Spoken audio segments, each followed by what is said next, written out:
bet. Want to bring in Azoria CEO James Fisback.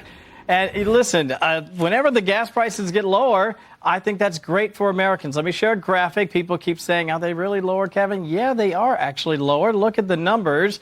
Look at 2022, 379, now around 315, and it matters, doesn't it?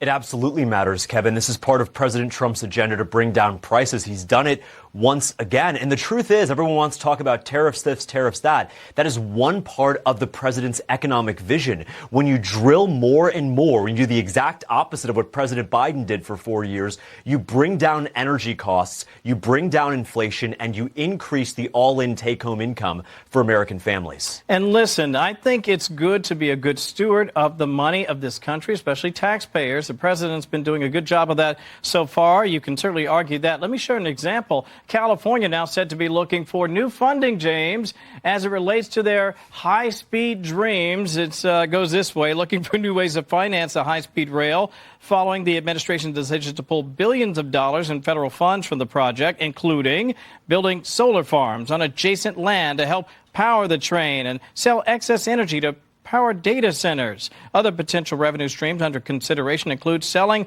right-of-way for utilities to operate transmission lines, developing real estate near stations, and allowing freight service in off-peak hours.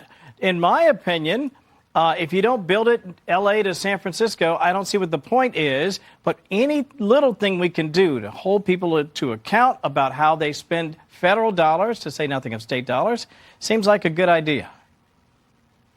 It's a great idea, Kevin. You're absolutely right. What's happened with the California high-speed rail system is a sad analogy for government overreach and bureaucratic waste. Gavin Newsom can go build whatever he wants to build, but American taxpayers in my home state of Florida or in Alabama or in Georgia should not be subsidizing Gavin Newsom's waste and abuse out there. And so at the end of the day, I'm glad that President Trump has done it. Let Gavin Newsom pay for it for himself. Yeah, absolutely. I want to get your reaction to this. I'm going to share for the folks at home. You've been all over this Lisa Cook story. Our motion was just granted in Cook v. Trump in court.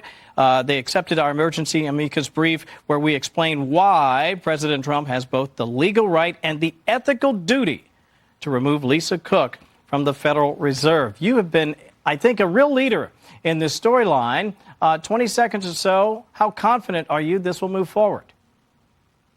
It will move forward, and the Supreme Court of the United States may need to ultimately have the last voice in this case. Make no mistake, President Trump has the legal right, but he has an ethical obligation to do so. The Federal Reserve cannot credibly go out and regulate banks and tell us they're guarding against mortgage fraud when one of their own has committed mortgage fraud. So we were proud to be the only investment firm to step up, to file this amicus brief, and defend President Trump in court today. So important indeed. James Fisback, a real stalwart. Thank you, my friend. Appreciate your time tonight. Have a great weekend.